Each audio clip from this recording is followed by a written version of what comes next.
दोस्तों, आज हम बात करेंगे भारत के एक मिस्टिकल येट मैजिकल लैंग्वेज के बारे में, मलयालम। दुनिया की एकमात्र भाषा जिसका नाम एक पैलिंड्रोम है, जैसे सीधा पढ़ो वैसे उल्टा।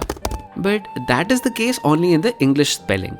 If you look at the Malayalam spelling, you notice that the two L's are different. एक वो सिंपल ल है जिसे कहते हैं alveolar ल, मगर दूसरा रेट्रोफ्लेक्स है। So it's not Malayalam, it's Malayalam. But that is not the only mysterious part. Malayalam को also दर्जा हासिल है to be the hardest language of India to learn. इसका अंदाजा आप इस बात से लगा सकते हैं कि sometimes the Indian Army uses Malayalam as a code language because non-natives का मलयालम समझना काफी मुश्किल है। What is the hardest language that you have ever came across? Okay, I think it's Malayalam. Malayalam. I'm going to say Malayalam. Malayalam బుడిముత్తల భాషేనా? అదే. ఎందుకుందా? వ్యాకరణం అలా, అక్షరంగా అలా, ఉచ్చారణం అలా అలా. പിന്നെ എന്തുകൊണ്ട്? Popularly सोचा जाता है कि Malayalam is a mix of Tamil and Sanskrit. But on closer inspection, we find that Malayalam is very unique. ഉത്രാളത്തിൽ വന്ന പത്രാളം കാരണം ഇക്കൊല്ലം പെരുന്നാൾ വൈകി വന്നേ കണ്ടെത്തി കിടക്കണം മുണ്ടത്തിപ്പരലിന് മുഖത്ത് മുന്നഴിഞ്ഞ് കണ്ടേ പാലിനു കൈപ്പില്ല പഴഞ്ചൊല്ലിൽ പതിരില്ല പച്ചോല പമ്പിന് പത്തിയില്ല കുതിരയ്ക്ക് കൊമ്പില്ല മുതിരയ്ക്ക് മതില്ല കൊക്കു കാണാത്ത കുളങ്ങളില്ല. तो चलिए, let's learn about this very special language. Some could say God's own language. Language of the equally special state, Kerala. A state well known for its literacy, its healthy sex ratio, its obsession with gold, and a presence in the Gulf. And just like Bengal, has a fascination with art and communism, a reverence for the feminine, and an obsession with meat. So let's explore this very special, mysterious language, Malayalam.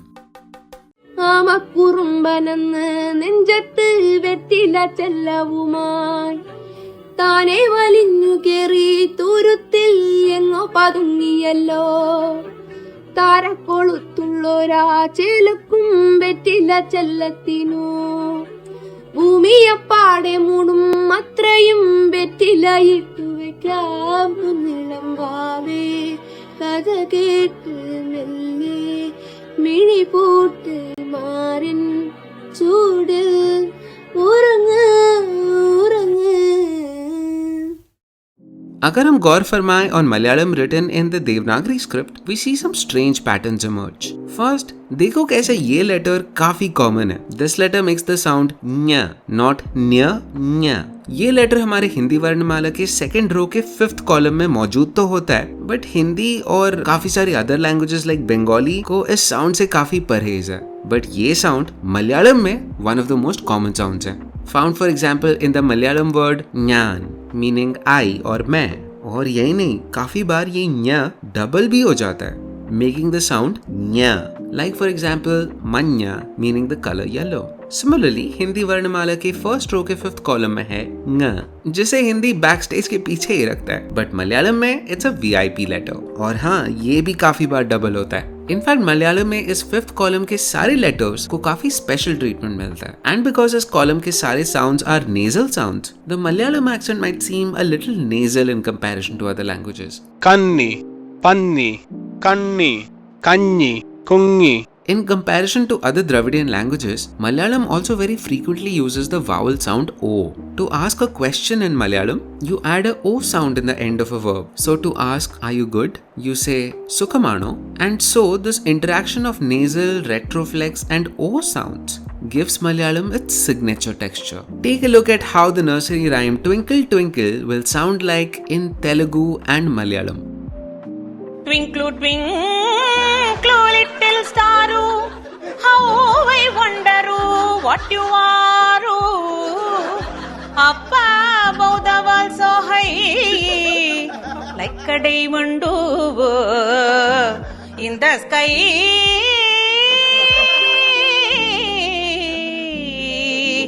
In the sky. ഇത് Kerala twinkle twinkle. Twinkle, twinkle, little star, how I wonder what you are. Up above the world so high, like a diamond in the sky. Notice how Malayalam is a little more conservative than Telugu when it comes to ending words with vowels. Also notice how Malayalam tends to be closer to Tamil pronunciation. Twinkle becomes twingle. Words like simple get pronounced as symbol. Previously we saw the word written as ninchittu gets pronounced as ninchittu, and words like swagatam become swagadam.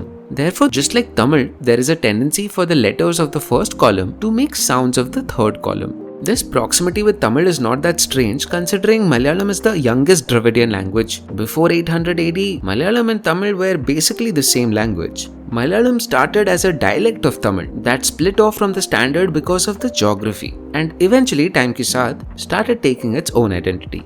This is the reason Malayalam has so many common features with Tamil, so much so that some features of old Tamil that are now lost in modern Tamil are still present in Malayalam. For example, while Tamil and Malayalam are the only languages with the sound R, only Malayalis tend to make the right pronunciation, while most Tamils approximate it as the retroflexal R. Same goes with the alveolar N sound. Old Tamil में N के लिए दो sounds exist करते थे. One is the normal dental N, जो कि हिंदी में भी होता है, और दूसरा था ये sound N.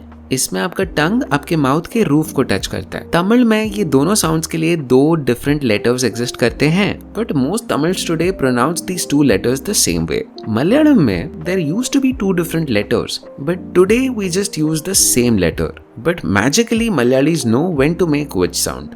Both Tamil and Malayalam में र साउंड के लिए भी एक लेटर एग्जिस्ट करता है. तमिल में जब ये लेटर डबल होता है then it makes the sound ट्र, बट मलयालम में the original pronunciation t is used. So wind in Tamil is katr, but in Malayalam it's kat, a sound that is closer to old Tamil. We know from our Tamil video that because of political reasons, Tamil took active steps to distance itself from Sanskrit, जिसकी वजह से it refused to even have letters for sounds like kh, jh, th, bh, ये सब.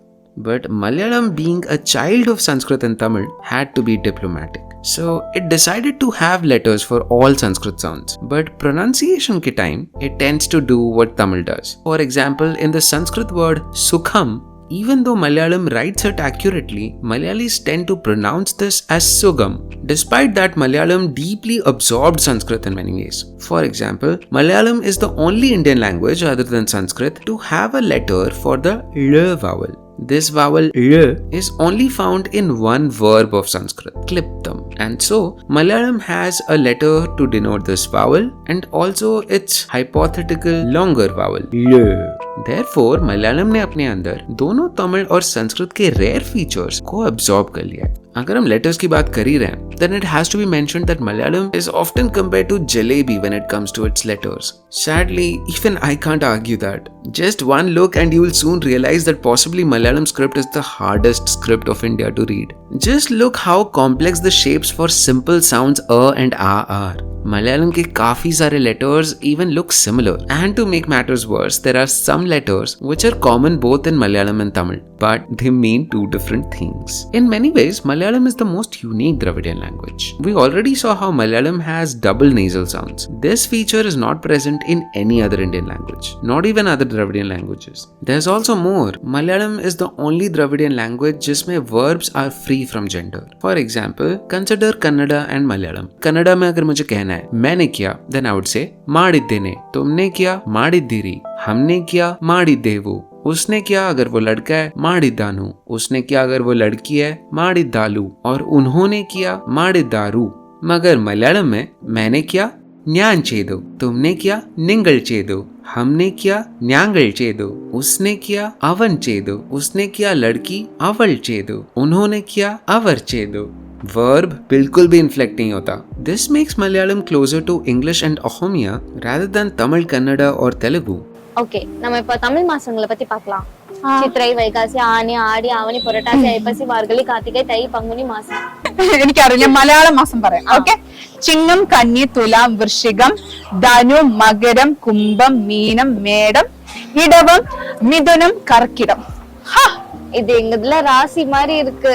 Malayalam is also the only Indian language जिसमें दो अलग प्रकार के हलंत यानी stops मौजूद होते हैं. Take this sentence for example. He called, I gave him the money. इसे मलयालम में कहेंगे अवन विलिचो न्यान अवन पणम कोडुत्तु. इन दोनों शब्दों पर गौर फरमाइए. Notice that both end with the sound न but with two different marks. The first one is avan.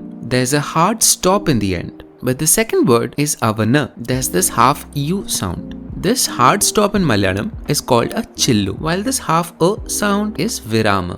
Malayalam के किसी भी लेटर में अगर कोई भी हलंत नहीं लगा, then we pronounce it with a a sound.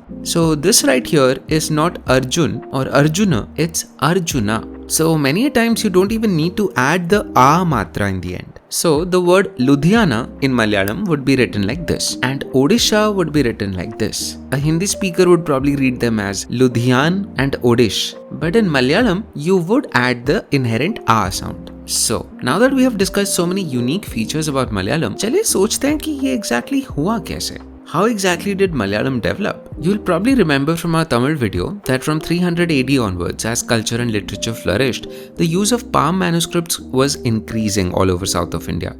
And because palm leaves में straight lines बनाना बहुत tough होता है, because उसमें फटने का chance ज़्यादा होता है, so लिखने का तरीका naturally evolved in a way where letters became roundier. And that is how gradually the Brahmi script converted into the Vattiruttu script. Vattiruttu का literal meaning होता है a round letter.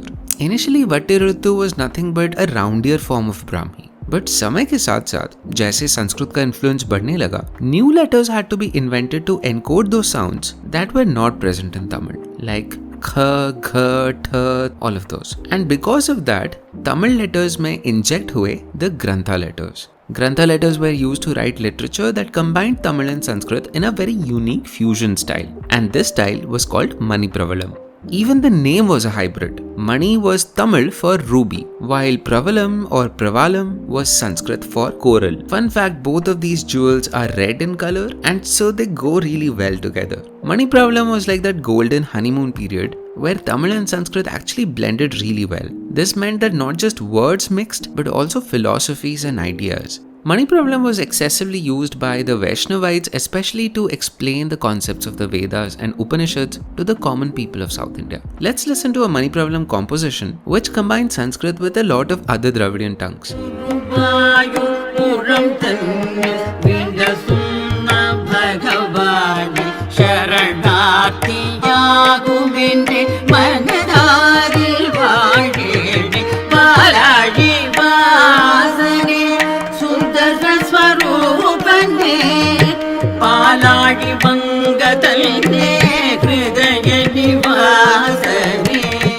So हुआ ये कि समय के साथ वट्टिऋतु और ग्रंथा स्क्रिप्ट एक दूसरे के साथ कंबाइन कर गए और इनके कॉम्बिनेशन से एक ऐसी सीरीज ऑफ स्क्रिप्ट्स का जन्म हुआ that could be used to write both Sanskrit and Tamil. इनमें से एक स्क्रिप्ट था द तिलगरी स्क्रिप्ट, जो कि आज यूज होता है तुलु लिखने के लिए, और दूसरा था, you guessed it, Malayalam.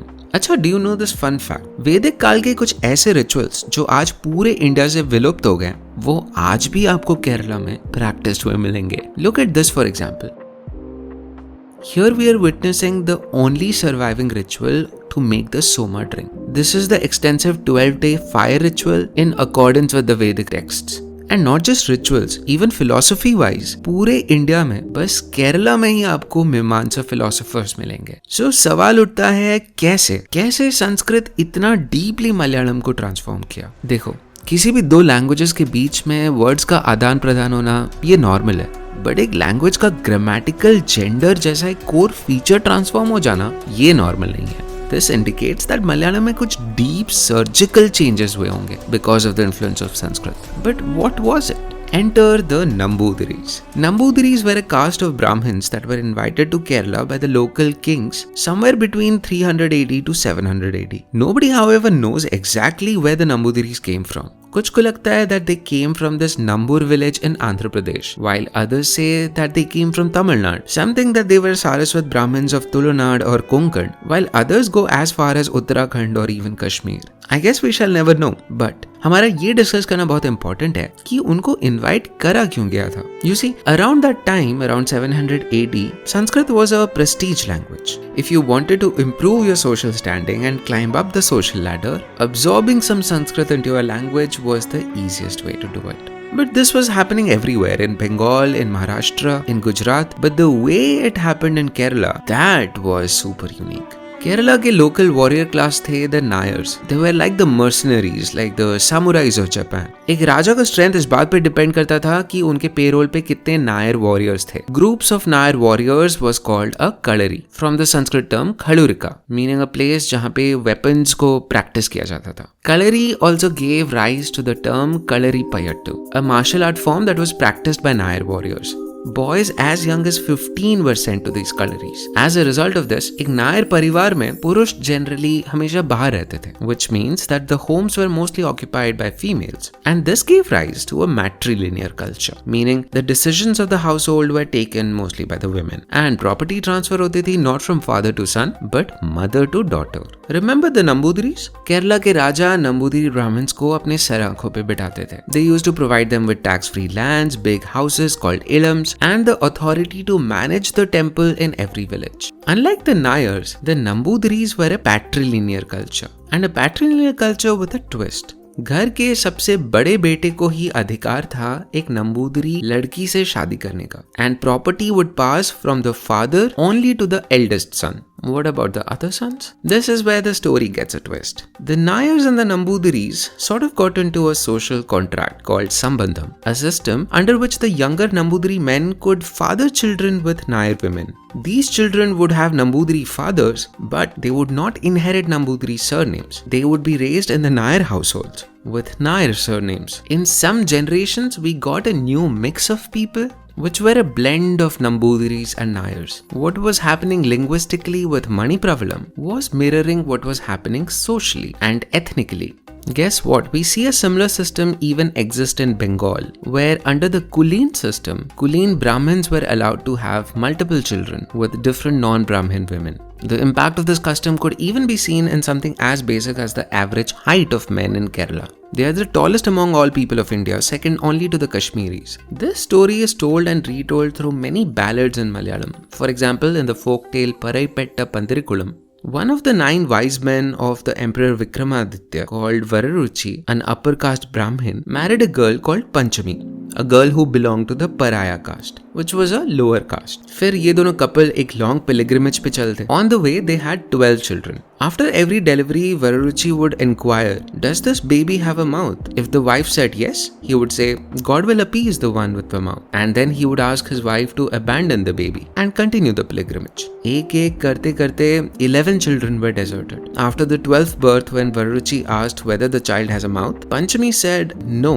hoping that she at least gets to keep him. But she was so shocked to discover that the child indeed had no mouth. Vararuchi then established the 12th child as a god, a deity on top of a hill. The rest 11 abandoned children were each adopted by 11 different castes. The eldest son, Merathul Agnihotri, went to become the first Namboothiri Brahmin. This mixing nature of Malayalam didn't just end with the Nambootheris or Sanskrit cultures. Kyunki Kerala was such a bustling trade port, it frequently had exposure to other cultures. For example, Kerala in fact was so relevant around the time Jesus Christ was born that it is literally mentioned in the Bible as the ancient land of Ophir. In fact, one of the 12 apostles of Jesus, Apostle Thomas, was believed to have set foot in the Malabar in 52 AD. Remember, this was the time Christianity hadn't even touched Europe, but it had started to take hold in Kerala. Further, in 500 AD, another group of Syrian Christians arrived from this place called Antioch in Iraq. They mixed with the local Malayali people and they called themselves the Nasranis. They used Syriac or Aramaic letters to write Malayalam, creating a new script called the Karshoni, which was written from right to left. Similarly, we had the Jews migrate to Kerala from Spain and Portugal around the 1400s, bringing with them their unique dialect of Ladino and the Hebrew script. These Jews established a flourishing culture in Kerala, especially in regions of Ernakulam, where you can see a lot of Jewish synagogues even today. And point to be noted, it was only in India, in Kerala, where the Jews were accepted wholeheartedly. They weren't discriminated like other places, and that tells you a lot about Kerala. Even Arab traders were coming to Kerala even before the time of Prophet Muhammad. They spoke Arabic and soon converted to Islam along with their families when Islam was formally founded. Just like the Nambootheris fused with the Nairs, the Arab traders mixed with the local Makkuvar caste, a caste that traditionally practiced fishing and maritime warfare. From this mixture, the Arabic script was adopted to write Malayalam, introducing new letters to sounds that were not present in Arabic.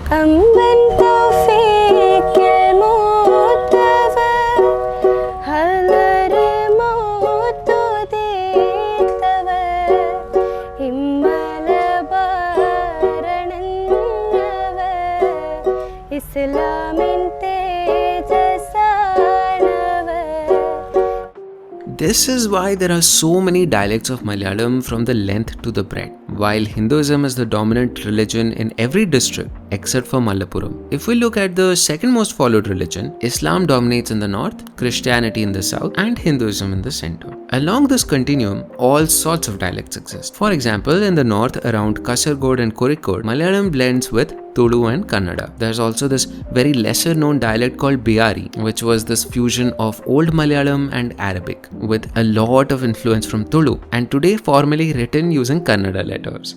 So there is a language in Karnataka called Perayi. Perayi are very good at explaining how they're related to each other. If you were to ask any other person how they're related to each other, they would be like, oh, they're just a far relative.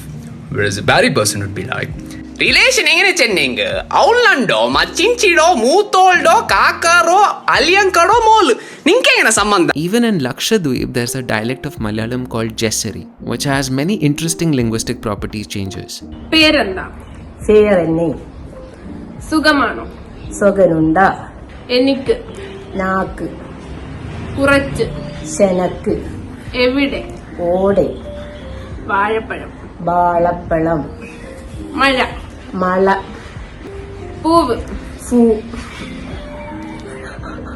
All these foreign communities, the Arab traders, the Jewish, the Christians, they were referred to as the Mappilas. In Tamil, the term means son-in-law. Just like the Namboothiris, the Mappilas were also outsiders who brought with them their own culture, who then adopted Malayalam as their own and eventually created a unique blend of the two. Malayalam is actually the story of many such blends that have coexisted together for centuries. You see, itne sare son-in-law cultures aaye aur gaye, but principally Malayalam has stayed at its core as this fiercely independent matriarchal culture. Again drawing parallels with cultures in Bengal like the Rava tribe or the Garo tribe and Khasi tribe in Meghalaya, all of them keeping the feminine at the very center of their culture. The story of Perayi, Petta, Panthirukulam, of Vararuchi and Panchami is symbolic in nature. I feel it means that whether you are a Dalit or a Muslim or a Brahmin or a farmer or a Kshatriya, whatever, we are all essentially born to one common archetypical father and mother. Everyone in the society has on some level a shared ancestry. You only just have to go really far. In that sense, no one is born as an elite or no one is born as a low caste. I feel the Malayali culture is all about holding to the best forms of tradition, embracing the art, literature, culture, architecture, food, cuisine, music, all of that comes with it. But at the same time, stand up against injustice, like in 1935 in the Vaikom Satyagraha, where Malayalis would demand that people from all castes should be allowed to enter the temples. Or even as far as 1653 in Mattancherry, where the Nasrani Malayalis would protest the Portuguese who attempted to convert the Nasranis from their Syriac faith to Catholicism. The story of Malayalam reminds us that our great strength lies not in maintaining rigid boundaries, but in our capacity to absorb, adapt, and transform, while always remaining true to our essential nature. Kerala is the story of a culture that has made unity and diversity not just a slogan, but its true reality itself. Hey you, thank you so much for watching this video. I was really nervous before making this video because Malayalam, even though it's so beautiful, is also so mysterious and it's a language of contrasts almost. So all of these mysteries, I hope I was able to resolve, at least some of them. Now it's time to give shout outs to all our awesome channel members because of whom we are able to make these videos. And if you would like to get a shout out, please consider subscribing to this channel if you have not yet and joining as a member. And I'll be back again soon, very soon. Ciao, bye-bye. Thank you Gandev68, Vikas Kant, Kona and Subhash Guinea Pigs, Aniket Chatterjee, Bishwaroop Chatterjee, Shaheen A. Dastanabad, Ganesh Putran, Milandeep Singh, Dreadful Bodyguard, Avilash Ghosh, Shubhashri Patnaik, Nikhilangad Bakshi, Pavan Pamidimari, Deepit Purkayasta, Prasad KCN, Ashwani Pandey, Deboshri Ghosh, Swapnil, Nayan Kale, Shovan Mohanty, Shadow, Debayan Mukherjee, Arvind Bhattaje, Bhavna S. Adiga, Surbhi Agrawal, Ek Ekta Sharma, Karthik Jadhav, Nilesh, Jatin Wadhwani, Sangamesh Hiremad, Indian Farmstead, Shomitra Marathe, Vivek Singh, Shomubroto Chakraborty, Ankush Singh, Pat McLaughlin, Shuroraj Shane, Rudro, Varun Kamre, Tabo Varadan, Nishant Garg, Prashant Patil, Gaurankan Vinde, Divya Soni, Sai Shrikar, Abhay Ranga, Nisar, Pavan Kumar, Ind K, Shonali Datta, Chintu Moghe, Himanshu Prusti, Anirudh Nair, Tarun Asarthi, Subramanian, JT, Abhinav Chandrasekhar, Suhas Nair, Ashutosh Mukherjee, Vijay Kumar Halari, Rohit Vaspari, Trai, Vineet Venugopal, Deepika Vemuri, Pritu Banerjee, Joel and Shiv, Sri Maestro, Arun, Venkat S, SUR, Pritam Dashgupta, Ketaki Chakradeo, Pankaj Mandal, Boj Reg, Sankalpa Datta, Superman Kryptonite, Shambhu, Hope Lives On, P. Richa, Anjali Maurya, Arshal, Shantanu B, Shuyash Singh, Aniket Jain, Tripti Agarwal, Abhishek Patnaik, Santosh Harish, ST, Chinmay Gada, Narasimha Murthy, Sanjio, Joel John, Kunal Rathod and PSI Boy. I'll see you guys in the next video.